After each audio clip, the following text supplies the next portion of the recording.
CM ಸಿದ್ದರಾಮಯ್ಯನವರ budget ಮೇಲೆ ಎಲ್ಲರ ಚಿತ್ತ ಬಿದ್ದಿದೆ. 16ನೆಯ ದಾಖಲೆಯ ಬಜೆಟ್ ಅನ್ನ ಮಂಡಿಸೋದಕ್ಕೆ ಸಿದ್ದರಾಮಯ್ಯನವರು ಈಗಾಗಲೇ ಸಿದ್ಧರಾಗ್ತಾ ಇದ್ದಾರೆ. ರಾಜ್ಯದ ಜನರಿಗೆ ಸಚಿವರಿಗೆ ಹೆಚ್ಚು ನಿರೀಕ್ಷೆ ಇದೆ. ತಮ್ಮ 16ನೆಯ ದಾಖಲೆಯ ಬಜೆಟ್ ವಿಚಾರಕ್ಕೆ ಸಂಬಂಧಪಟ್ಟಂತೆ ಸಿದ್ದರಾಮಯ್ಯನವರ ಬಜೆಟ್ ಮೇಲೆ ಎಲ್ಲರ ಚಿತ್ತ ಇರುವಂತದ್ದು. ಅದರಲ್ಲೂ ಕೂಡ ರಾಜ್ಯದ ಜನರ ನಿರೀಕ್ಷೆ ಹೆಚ್ಚಾಗಿದೆ ಈ ಬಾರಿಯ ಬಜೆಟ್ ವಿಚಾರವಾಗಿ. ಹಾಗೆ ತಮ್ಮ ಕ್ಷೇತ್ರಗಳಿಗೆ ಹೆಚ್ಚು ಅನುದಾನವನ್ನ ತಂದುಕೊಡಬೇಕು ಅನ್ನುವಂಥ ತವಕದಲ್ಲಿ ಸಚಿವರುಗಳು ಶಾಸಕರುಗಳು ಇರುವಂತದ್ದು. ಈ ಹಿನ್ನೆಲೆಯಲ್ಲಿ ಈ ಬಾರಿಯ ಬಜೆಟ್ ಬಹಳ ಪ್ರಾಮುಖ್ಯತೆಯನ್ನ ಪಡೆದುಕೊಂಡಿದೆ. ಆಟೋ ಚಾಲಕರ ಯೂನಿಯನ್ ಬೇಡಿಕೆಯನ್ನ ಈಡೇರಿಸ್ತಾರಾ ಇಲ್ಲಿ ಸಿದ್ದರಾಮಯ್ಯನವರು ಅನ್ನುವಂತ ಒಂದು ಪ್ರಶ್ನೆ ಸದ್ಯಕ್ಕೆ ಕಾಡ್ತಾ ಇದೆ.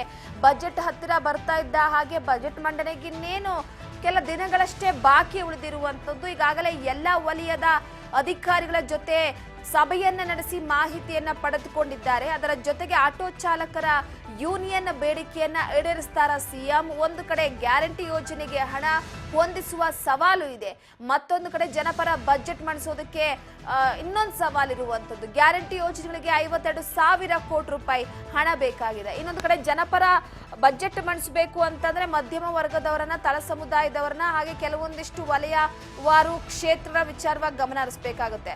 ಕೃಷಿ ಅಂತೂ ಬೆಂದು ಬಳಲಿ ಹೋಗ್ಬಿಟ್ಟಿದೆ. ಕೃಷಿ ಕ್ಷೇತ್ರ ಇದಕ್ಕೆ ಮತ್ತಷ್ಟು ಪುಷ್ಟಿಯನ್ನ ಕೊಡಬೇಕು. ಅದರ ಜೊತೆಗೆ ಗುಡಿ ಕೈಗಾರಿಕೆ, ಸಣ್ಣ ಕೈಗಾರಿಕೆ, ಕೈಗಾರಿಕೋದ್ಯಮದ ವಿಚಾರಕ್ಕೆ ಸಂಬಂಧಪಟ್ಟಂತೆ ಕಳೆದ ಬಾರಿ 3.7 ಲಕ್ಷ ಕೋಟಿ ಬಜೆಟ್ ಗಾತ್ರ ಇತ್ತು. ಈ ಬಾರಿ ಕೂಡ 4 ಲಕ್ಷ ಕೋಟಿಗೂ ಹೆಚ್ಚು ಬಜೆಟ್ ಗಾತ್ರ ನಿರೀಕ್ಷೆ ಇರುವಂತದ್ದು. ಈ ಬಾರಿಯ ಬಜೆಟ್ ಗಾತ್ರ ಕೂಡ ದೊಡ್ಡದಾಗಿರುತ್ತೆ ಅಂತ, ಯಾಕಂದ್ರೆ ಇನ್ಕ್ಲೂಡಿಂಗ್ ಇಲ್ಲಿ ಗ್ಯಾರಂಟಿ ಯೋಜನೆ. ಹಾಗಾಗಿ ಗ್ಯಾರಂಟಿ ಯೋಜನೆಗೆ 52,000 ಕೋಟಿ ರೂಪಾಯಿ ಹೊಂದಿಸಬೇಕಲ್ಲ. ಹಾಗಾಗಿ ಈ ಬಾರಿಯ ಬಜೆಟ್ ಸಾಕಷ್ಟು ರೀತಿಯಲ್ಲಿ ಪ್ರಾಮುಖ್ಯತೆ ಪಡೆದುಕೊಂಡಿದೆ. ಬಜೆಟ್ನ ಗಾತ್ರ ಕೂಡ ದೊಡ್ಡದಾಗಲಿದೆ. ಅದು 4 ಲಕ್ಷ ಕೋಟಿ ಬಜೆಟ್ ಗಾತ್ರ ಇರುವಂತಹ ಹಿನ್ನೆಲೆಯಲ್ಲಿ ಕಳೆದ ಬಾರಿ 3.7 ಲಕ್ಷ ಕೋಟಿ ಇತ್ತು. ಈ ಬಾರಿಯ ಬಜೆಟ್ ಗಾತ್ರ 4 ಲಕ್ಷ ಕೋಟಿ ತಲುಪಲಿದೆ.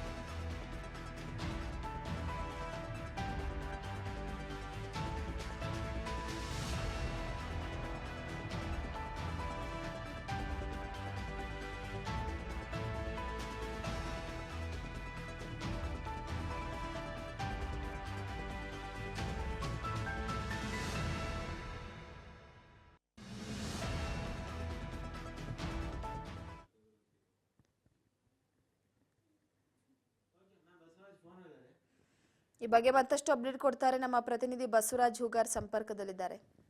ಬಸವರಾಜ್, ಪ್ರಮುಖವಾಗಿ ಈ ಬಾರಿಯ ಬಜೆಟ್ ಮೇಲೆ ಎಲ್ಲರ ಚಿತ್ತ ಇರುವಂತದ್ದು, ನಿರೀಕ್ಷೆ ಮತ್ತಷ್ಟು ಜಾಸ್ತಿ ಆಗ್ತಾ ಇದೆ. ಸಿದ್ದರಾಮಯ್ಯನವರಿಗೆ ಈ ಬಾರಿಯ ಬಜೆಟ್ ದಾಖಲೆಯ ಬಜೆಟ್ ಅನ್ನೋದಕ್ಕಿಂತ ದೊಡ್ಡ ಸವಾಲಿರುವಂತಹ ಬಜೆಟ್. ಎಲ್ಲರ ಬೇಡಿಕೆಯನ್ನ ಕೂಡ ಗಣನೆಗೆ ತೆಗೆದುಕೊಳ್ಬೇಕಾಗತ್ತೆ. ಅದ್ರ ಜೊತೆಗೆ ಗ್ಯಾರಂಟಿ ಬೇರೆ.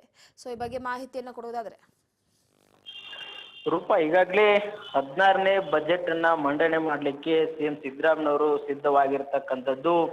ಹಲವು ಇಲಾಖೆಗಳ ಜೊತೆ ಕೂಡ ಸಭೆ ನಡೆಸಿದ್ದಾರೆ. ಮತ್ತೆ ಇಲಾಖೆಗಳ ಸಂಬಂಧಪಟ್ಟಂತೆ ಕೆಲವಷ್ಟು ಸಂಘ ಸಂಸ್ಥೆಗಳ ಜೊತೆಯೂ ಕೂಡ ಚರ್ಚೆ ನಡೆಸಿ, ಮತ್ತೆ ರೈತರ ಜೊತೆ ಕೂಡ ಚರ್ಚೆ ನಡೆಸಿ ಬಜೆಟ್ನಲ್ಲಿ ಎಲ್ಲ ಅವಕಾಶ ಕೊಡ್ಬೋದು ಅಥವಾ ಏನೆಲ್ಲ ಯೋಜನೆಗಳಿಗೆ ಒಂದು ಹಣವನ್ನ ಮೀಸಲಿಡಬಹುದು ಅನ್ನುವಂಥದ್ದನ್ನು ಕೂಡ ಚರ್ಚೆ ಈಗಾಗಲೇ ನಡೆಸಿರ್ತಕ್ಕಂಥದ್ದು. ಹಾಗಾಗಿ ಸಿಎಂ ಸಿದ್ದರಾಮಯ್ಯನವರ ಈ ಒಂದು ಬಜೆಟ್ನ ಒಂದು ನಿರೀಕ್ಷೆ ಜನರಿಗಿಂತ ಸಚಿವರಿಗೆ ಹೆಚ್ಚು ಇದೆ ಅನ್ನುವಂಥದ್ದು ಕೂಡ ಈಗ ಮಾಹಿತಿ ಸಿಗ್ತಾ ಇದೆ. ಯಾಕಂತಂದ್ರೆ ನಮ್ಮ ಕ್ಷೇತ್ರಗಳಿಗೆ ಮತ್ತು ಇಲಾಖೆಗಳಿಗೆ ಹೆಚ್ಚಿನ ಒಂದು ಅನುದಾನ ತೆಗೆದುಕೊಂಡು ಹೋಗ್ಬೇಕು ಅನ್ನುವಂಥದ್ದು, ಮತ್ತೆ ಅವ್ರದೇ ಆಗಿರ್ತಕ್ಕಂಥ ಕೆಲವೊಂದಿಷ್ಟು ಯೋಜನೆಗಳನ್ನ ಪಟ್ಟಿ ಮಾಡಿಕೊಂಡಂತ ಸಂದರ್ಭದಲ್ಲಿ ಅದನ್ನ ಸಿಎಂ ಸಿದ್ದರಾಮಯ್ಯನವರು ಕೂಡ ಸಲ್ಲಿಕೆ ಮಾಡಿದ್ದಾರೆ.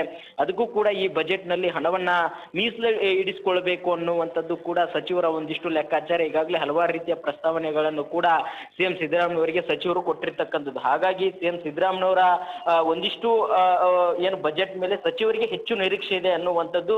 ಮತ್ತೆ ಪ್ರಮುಖವಾಗಿ ಈಗಾಗಲೇ ಆಟೋ ಚಾಲಕರ ಯೂನಿಯನ್ ಕೂಡ ಬೇಡಿಕೆಯನ್ನು ಕೂಡ ಅವ್ರ ಮುಂದೆ ಇಟ್ಟಿರ್ತಕ್ಕಂಥದ್ದು, ಅದನ್ನು ಸಿಎಂ ಸಿದ್ದರಾಮಯ್ಯ ಈಡೇರಿಸ್ತಾರ ಅನ್ನುವಂಥದ್ದು. ಇನ್ನೊಂದು ಕಡೆ ಗ್ಯಾರಂಟಿಗಳಿಗೂ ಕೂಡ ಹಣವನ್ನ ಮೀಸಲಿಡಬೇಕಾಗುತ್ತೆ, ಯಾಕಂತಂದ್ರೆ ಪ್ರತಿ ವರ್ಷ ಕೂಡ ಹೆಚ್ಚಾಗುವಂತ ಸಾಧ್ಯತೆ ಇದೆ.